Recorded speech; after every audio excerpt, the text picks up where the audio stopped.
কমলার শিশুকালেই মা বাবা তাকে ছেড়ে চলে যান অন্য লোকে। সে বড় হতে থাকে কাকার স্নেহে, কাকিমার বিরক্তির মধ্যে দিয়ে। কমলার উপচে পড়া রূপ ছিল তার আরেক বালাই। ভালো করে যৌবন প্রাপ্তির আগেই মোচাখোলার পরমানন্দ শেঠের মেজ ছেলে তাকে বিয়ে করতে এলো বিরাট দলবল নিয়ে, বাজনা বাদ্যি বাজিয়ে মহা সমারোহে। বুক কাঁপতে লাগলো কমলার আর তার কাকার। কমলা কেঁদে বলল, কাকামণি, আমায় কোথায় ভাসিয়ে দিচ্ছ? তোমাকে রক্ষা করার শক্তি থাকলে চিরকাল তোমায় আমি বুকে আগলে রাখতাম, বুঝলি মা? বরযাত্রীরা বাজনাবাদ্যি বাজিয়ে চলেছে। কাকা হাত জোর করে জামাইকে বললে, বাবাজি, এত ধুমধাম করা কি ভালো হচ্ছে? সময়টা খুব খারাপ। জামাই বুক ফুলিয়ে বললে, কোনো ভয় নেই। ভোজপুরি দারোয়ানরা গোফে চড়া দিয়ে দাঁড়ালো সব লাঠি হাতে। কন্যা নিয়ে চললেন বর্ষে বিখ্যাত তালতলির মাঠের মধ্যে দিয়ে। রাত্রি তখন প্রায় 2 প্রহর। মধুমল্লার ডাকাতের সর্দাররা তার দল বল নিয়ে মশাল জ্বালিয়ে হাঁক দিল, ভোজপুরি দারোয়ানরা সব লাঠি রেখে পালালো। কমলা ভয়ে চতুর্দোলা ঝোপের মধ্যে লুকোতে যাচ্ছিল। ঠিক এমন সময় পিছনে এসে দাঁড়ালো বৃদ্ধ হবির খাঁ। হবির খাঁকে সবাই পয়গম্বরের মতোই ভক্তি করত। হবির সোজা হয়ে দাঁড়িয়ে ডাকাতদের বললে, বাবা সকল তফাৎ যাও, আমি হবির খাঁ। ডাকাতরা বললে, খাঁ সাহেব, আপনাকে তো কিছুই বলতে পারবো না, আমাদের ব্যবসা মাটি করলেন। ডাকাতরা রণে ভঙ্গ নিয়ে চলে গেল। হবির খাঁ কমলাকে বললেন, তুমি আমার কন্যা, এখন এই বিপদের জায়গা ছেড়ে চলো আমার ঘর। কমলা অত্যন্ত সংকুচিত হয়ে উঠল। হবির খাঁ বললে, বুঝেছি, মুসলমানের ঘরে যেতে তোমার সংকোচ হচ্ছে। আমার ঘরে তুমি হিন্দু বাড়ির মেয়ের মতোই থাকবে, কেউ তোমার ধর্মে হাত দিতে সাহস করবে না।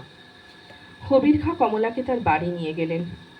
আশ্চর্য হয়ে কমলা দেখল মুসলমান বাড়ির 8টি মহলের মধ্যে একটি হিন্দু মহল। সেখানে শিব মন্দির আর ইঁদুরানির সমস্ত ব্যবস্থা। এক বৃদ্ধ ব্রাহ্মণ এগিয়ে এসে বললেন, মা, হিন্দু ঘরের মতোই এ জায়গা তুমি জেনো, এখানে তোমার ধর্ম রক্ষা হবে। কমলা কেঁদে বলল, দয়া করে দয়া করে আবার কাকাকে খবর দাও, তিনি এসে আমায় নিয়ে যাবে। কবির বললেন, বাছা, তুমি ভুল করছো। আজ তোমার বাড়িতে কেউ তোমায় ফিরে নেবে না, তোমাকে পথের মধ্যে ফেলে দিয়ে যাবে। বিশ্বাস না হয় একবার পরীক্ষা করে দেখো।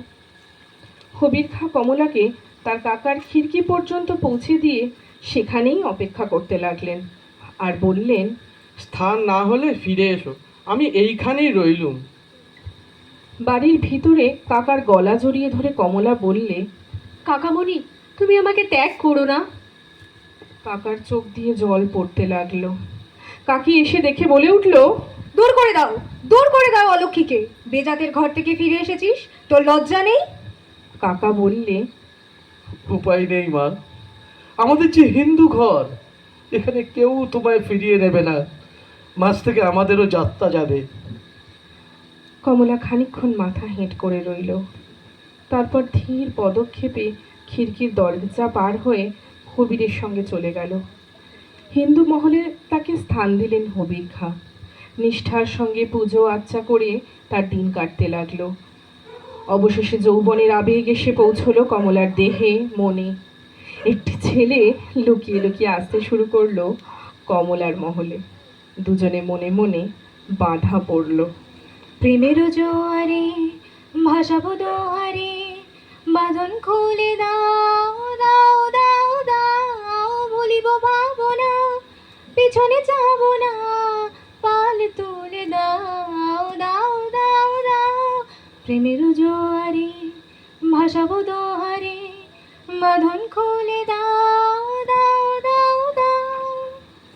কমলা একদিন হবির খাঁকে ডেকে বললে, বাবা, আমার ধর্ম নেই। আমি যাকে ভালোবেসেছি সেই ভাগ্যবানই আমার ধর্ম।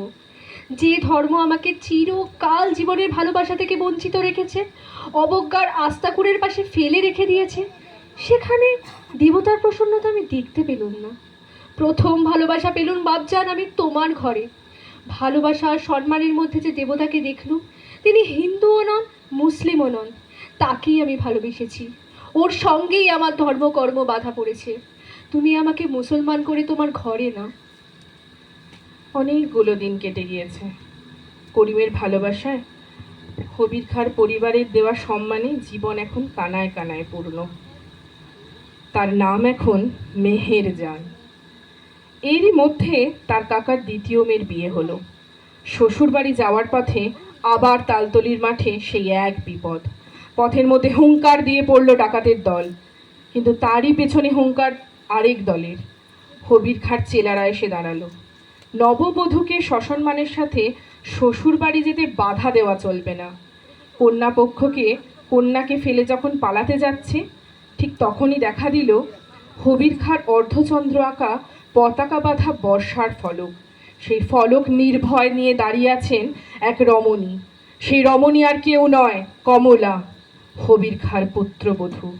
নববধূকে সেই রমণী বললেন, বোন, তোর ভয় নেই, কাকাকে প্রণাম। ভয় নেই কাকা, পা ছোবো না। বোনকে তোমরা ঘরে নিয়ে যাও, ওকে কিছুতে অস্পৃশ্য করেনি। ওর জন্য একটা রাঙা ছেলি এনেছি, আর একটা কিংখাবের আসন। আমার বোন যদি কখনো দুঃখে পড়ে, যেন এই মুসলমানদেরকে স্মরণ করে। আমি রইলাম তার রক্ষা করার জন্য। দুঃখের তিমিরে যদি জলে